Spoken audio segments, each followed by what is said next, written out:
Le confinement le plus strict doit encore se poursuivre jusqu'au lundi 11 mai. Ça, c'est ton frigo pour toute la semaine, là? Ouais, c'est mon frigo pour la semaine. Avant le coronavirus, je n'avais pas besoin de sauter de repas.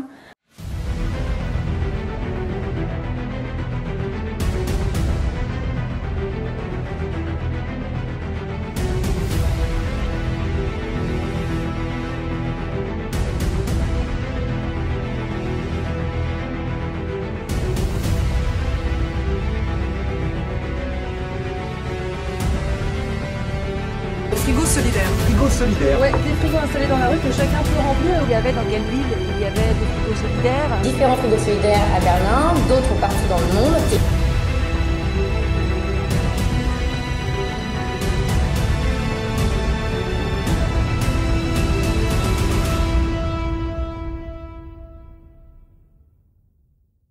Les frigos solidaires se sont progressivement implantés dans plusieurs villes de France. Nous vous proposons de partir à la découverte de cette initiative solidaire, vecteur de lien. Selon Peter Berger et Thomas Luckmann, la relation à l'objet peut être révélatrice de relations sociales. Mais alors comment un objet aussi banal peut-il créer du lien social? C'est ce que nous allons essayer de vous démontrer avec Maxime, Sylvain, Dounia et Sœur Malika.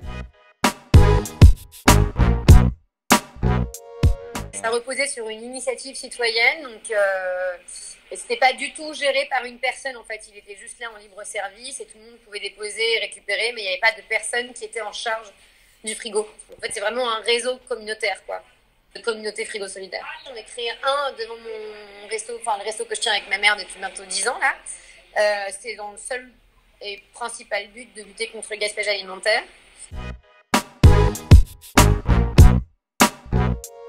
Le lien social que tu crées, c'est le commerçant qui va aller à la rencontre du bénéficiaire, du déposant. C'est échanger avec des bénéficiaires qui viennent d'ailleurs tout horizon, enfin d'ailleurs de plus en plus. Donc il y a un vrai lien qui se crée, tu vois. On les voit quasiment tous les jours, ils viennent se servir, on prend un café avec eux, on discute, on fume une clope. Enfin, il y a une sorte d'échange naturel qui se crée. Et après, il y a aussi la notion de bénéficiaire qui rencontre son donateur. Dans le frigo solidaire, il y a un échange qui se fait. Bon, on a peut-être été un peu trop ambitieux sur le fait que le frigo était la seule solution à la précarité alimentaire. One eternity later.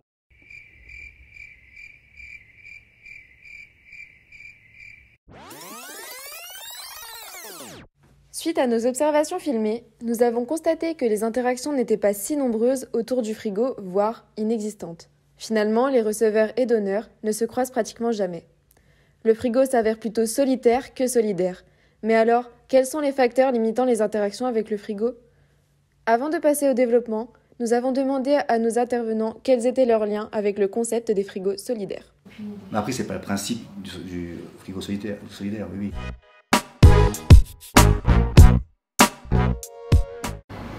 Moi j'ai parlé dans mon cas de restaurateur, on a des pertes de matières premières, on jette de la marchandise.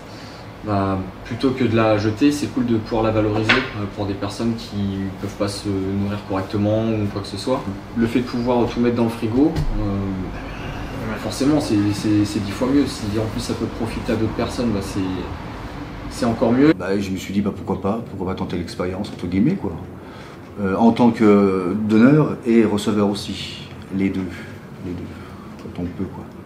Après, donneur, il faut y penser quoi. Il faut y penser pour ramener, alors que receveur, vous passez, il y a quelque chose qui vous plaît, vous prenez. Sinon, vous ne prenez pas, mais c'est pas la même démarche, je pense. Effectivement, aider quelqu'un qui est vraiment dans le besoin, je trouve ça bien. Plutôt que mettre à la poubelle, oui. J'ai vu frigo solidaire, je me suis dit, mais ça, c'est pour aussi qu'on puisse avoir une relation avec les maraudes. Et moi, je pensais aux SDF et aux gens de la rue, et je me suis dit, mais c'est tout à fait ce qu'il faut pour eux. Après avoir constaté de faibles interactions autour du frigo, nous avons fait le lien avec une sorte d'appréhension ou de honte de la part des receveurs. Cela s'explique par une certaine stigmatisation. Ainsi, nous avons demandé à nos intervenants ce qu'ils pensaient de cette hypothèse. Si on m'aurait vu dessus, j'avais une gêne, moi. Moi, je regardais c'est marrant, hein. Eux, si j'y avais droit, quoi, est-ce que je veux dire. Donc j'ai toujours un sac, presque dans mon panier de vélo, là. Donc je mets dedans, donc c'est vrai que... Ouais. Mais j'ai quand même une petite gêne. Je me dis, effectivement, est-ce qu'on va me voir, quoi. Est-ce qu'un collègue ou autre, ou même quelqu'un qui va me voir Moi, en fait, j'ai presque jamais vu quelqu'un se servir dans le frigo. Alors, je connais 2-3 personnes qui servent parce qu'on voit qu'ils passent régulièrement devant le resto, ou ils attendent un petit peu plus loin, assis sur le trottoir. Donc, oui, là, je me doute que ces personnes-là viennent se servir. Maintenant, non, les gens se servent très rapidement et j'ai jamais eu une cohue devant ou des gens qui venaient zoner à côté du resto pour attendre qu'ils soient rechargés. Non, j'ai jamais eu de soucis de ce côté-là. Mais j'essaie que ça soit dans un endroit quand même relativement discret. En général, quand on est donateur, on n'a pas de problème à donner. Par contre, c'est vrai qu'il y a une barrière psychologique aussi à passer quand on sert. Donc ouais, j'évite d'être non plus tout le temps aux aguets sur le frigo. Voilà, que la personne qui a besoin de se servir se serve et ne se retrouve pas confrontée à j'ai peur qu'on me voit, je vais pas me servir du coup. Nos 2 intervenants témoignent de l'aspect honteux qui est assimilé à l'expérience des receveurs avec le frigo. La peur d'être vu constitue un réel frein à l'utilisation de ce dernier. Cependant, comme l'explique Sartre, la peur du regard des autres n'est pas la seule responsable de la formation du sentiment de honte, puisque celui-ci s'autoconstruit psychologiquement chez l'individu. En effet, même dans un contexte favorable où l'individu est face à lui-même, ce dernier éprouve tout de même une gêne. Nous avons fait part de cette problématique à Dounia qui nous a donné son avis. Évidemment, je pense qu'il y a un peu de réticence de la part du bénéficiaire au début, mais il est quand même livré à lui-même. Tu vois, il est face à lui-même. Quand il ouvre le frigo, il n'y a personne d'autre autour de lui. Même s'il y a des gens en terrasse, il ouvre la porte, personne ne sait s'il prend ou s'il dépose. En fait, ça se fait quand même dans la discrétion, dans l'anonymat, en gardant toute dignité. Donc, et c'est toujours moins difficile que de justifier ses revenus auprès d'une asso. En général, quand tu rentres dans la précarité. Donc c'est vraiment, je pense, une bonne alternative pour les personnes qui rentrent dans la précarité, qui traversent une phase de précarité. Lors de notre première observation filmée, nous avons pu remarquer un comportement inhabituel. Nous pouvons voir sur cette vidéo un homme qui prend l'intégralité des denrées présentes dans le frigo. Nous avons demandé leur avis à nos répondants. Et ça, je l'ai vu 100 fois, ça. Oh là là. On voit à quoi il ressemble, le mec? Ouais. Aïe. Ah mais y a rien à dire, hein, ça... c'est ouf. Bah faut le choper. Ça représente genre 2% des personnes qui se servent dans le frigo solidaire. Donc à l'inverse, tu vas aider plein d'autres personnes qui pour le coup n'abuseront pas du système. Donc voilà, lui prend tout. Bah est-ce qu'il en a besoin? C'est ça le problème, c'est le risque effectivement, c'est que il y en a qui prend tout, et puis l'autre qui en a vraiment besoin, il n'aura pas quoi. C'est la première personne qui s'est servie là en prenant, je pense, quasiment l'intégralité du frigo. C'est des comportements qui m'étonnent peu en fait. Si je l'avais vu le faire en direct, est-ce que j'aurais dit de penser aux autres? Est-ce que c'est très bien qu'ils servent de tout ça? Enfin, je pense que s'il sert, c'est qu'il en a besoin. Il ne faudrait pas qu'il prenne tout, que lui aussi se mette à, on va dire entre guillemets, à surconsommer, prendre plus que ce qu'il a besoin et pas penser aux autres. J'avais pas forcément conscience de ça. Pour moi, les gens ils servaient. S'il y a 4 pizzas, bah, ils en prennent une ou deux et puis ils en laissent. Voilà. Ils en laissent. Maintenant qu'ils prennent tout, ouais, je l'imaginais pas forcément. Nous ne saurons probablement jamais si les intentions de cette personne sont bonnes ou mauvaises. Cependant, ce qui est sûr, c'est que ce genre de comportement prive les utilisateurs suivants. Un frigo vide n'attire pas, donc limite les interactions. Pour restreindre ces comportements déviants, notre répondant Sylvain propose un système de compensation que nous avons partagé avec Dounia. Moi, je suis pas pour le gratuit à 100%. Moi, je suis limite prêt à... Et même le plus pauvre, je pense qu'il faut qu'il paye quelque chose. Même si c'est 10 centimes. Je pense que c'est trop facile. Et les frigos, c'est pour justement qu'il n'y ait pas ce système de compensation. Tu vois, c'est comme quand... Le principe, c'est que tout le monde puisse se servir et c'est propre à chacun, tu vois. C'est toi et ta conscience, à un moment donné. Donc là, le mec qui vide le frigo, soit il n'a pas de conscience, soit il est vraiment dans le besoin. Comme tu disais, il redistribue. Le comportement que tu arrives à comprendre à travers ce frigo que nous, on a depuis 4 ans, c'est que celui qui a le moins prend le moins, tu vois. Il prend ce dont il a besoin à l'instant T. Et c'est En fait, c'est hallucinant. Celui qui va vider le frigo, c'est en général ceux qui...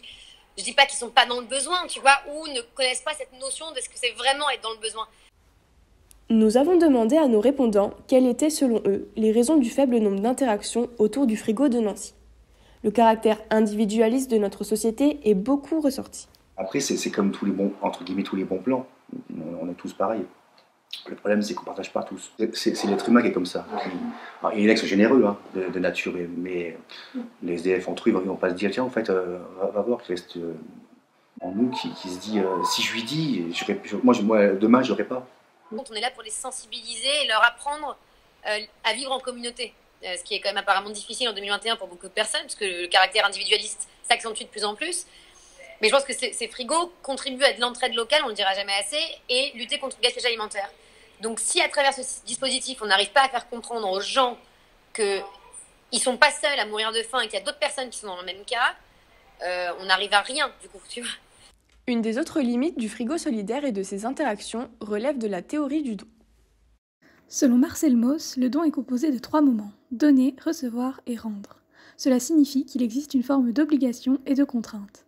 Le don est vu comme un contrat social qui incite celui qui reçoit à donner à son tour. On parle de théorie du don. Il est retraité, il galère à clôturer ses fins de mois, et à chaque fois qu'il vient prendre dans le frigo, il dépose un CD ou une orange. Tu vois, lui, c'est impensable juste de se servir sans déposer. Par cet exemple, Dounia met en avant la création d'un lien entre l'objet et l'individu à travers le don. L'une des dernières limites se trouve dans l'essence même du frigo solidaire. En effet, celui-ci n'est qu'un objet muet, ne dégageant aucune chaleur humaine. Or, les receveurs ne cherchent pas seulement à subvenir à leurs besoins avec des denrées alimentaires, mais souhaitent également bénéficier de relations humaines. C'est ce que nous explique Sœur Malika, qui participe régulièrement à des actions pour aider les plus démunis. Moi, je crois que ce qui est important, plus que tout, c'est la relation. C'est la relation que vous pouvez créer par un petit sourire, pas grand-chose, mais quelque chose qui se crée autour des frigos, pour que ce soit humain, ça prenne un peu d'humanité, parce que sinon, on est au self, on vient se servir, on s'en va, on rentre chez soi. Mais on est tous pareils, on a tous besoin d'une présence, on a tous besoin ici de relations, sinon on serait malheureux. Moi, ce qui m'intéresse aussi dans les frigos solidaires, c'est de vous rencontrer les unes les autres, parce qu'on a eu une rencontre au restaurant qui était super. Si vous êtes présents, il y a quelque chose qui se vit, une relation, et alors c'est gagné, quoi. Le but principal du frigo, c'est déjà de lutter contre le gaspillage alimentaire. Après, le lien social, il vient si le commerçant est à même de rencontrer les gens, s'il veut que les gens se rencontrent. Des associations sont des associations et permettre aux gens de se rencontrer. S'il crée du lien ou pas, en fait, il peut en créer sans que tu le vois. Tu sais peut-être pas, tu vois. Parce qu'il en crée, parce qu'il y a un bénéficiaire qui va venir demain que Maxime n'aura jamais vu, mais on lui en a parlé parce que c'est quelqu'un d'autre qui s'est servi il y a 2 jours. Il peut être invisible, ce lien social, tu vois. Regarde-nous, par exemple. Oui. Toi, Maxime, les gens qu'on a rencontrés à l'inauguration, sur qui tu peux compter, des gens de la mairie qui pourront peut-être t'ouvrir un autre frigo solidaire à Nancy. En fait, si tu vois l'objet frigo solidaire pignon sur rue, quel type de lien il crée, je pense qu'il faut le voir dans sa globalité. Tu vois, le projet que vous avez créé en amont, jusqu'à l'installation, jusqu'à ce que jusqu'aux portes que ça va t'ouvrir par la suite. Le lien, il n'est pas uniquement dans... on ne fait pas de l'insertion professionnelle avec les frigos solidaires, quoi. Pour implanter ce projet, tu es obligé de dépendre des gens. Donc en fait, par la dépendance, tu crées du lien. Frigo solidaire, oui. Frigo solitaire, non. C'est ce dont nous nous sommes aperçus au cours de nos discussions, nos recherches, dans notre projet et dans sa globalité. Nous étions partis au départ sur la volonté de montrer que le frigo était un objet qui crée des interactions sociales entre les intervenants, ce qui est vrai. Mais ces interactions sont parfois freinées par le sentiment de honte lié à l'utilisation du frigo.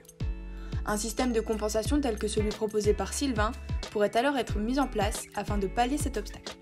Cependant, cet échange dénaturerait le principe même des frigos solidaires. Ce paradoxe témoigne donc de la complexité inhérente à ce concept. De plus, chaque interaction sont propres à chaque frigo. Elles sont plus importantes selon l'emplacement du frigo, sa notoriété et son propriétaire. Le frigo de Nancy n'est en effet pas aussi utilisé que les frigos de la capitale et celui de Dounia par exemple. Mais le frigo, et plus précisément son concept, son objectif premier de lutte contre la précarité, fait naître un lien invisible entre toutes les personnes qui ont de près ou de loin une connexion avec ce frigo. Un lien se fait entre le frigo et les personnes, mais aussi de personne à personne par des actions, des discussions autour du projet, même s'il n'y a pas un processus d'échange physique ou d'usage qui s'enclenche. Le frigo n'est en réalité qu'un médiateur. Vous voyez ce que je veux dire ? Vous voyez ce que je veux dire ? Vous voyez ce que je veux dire ? Vous voyez ce que je veux dire ? Vous voyez ce que je veux dire ?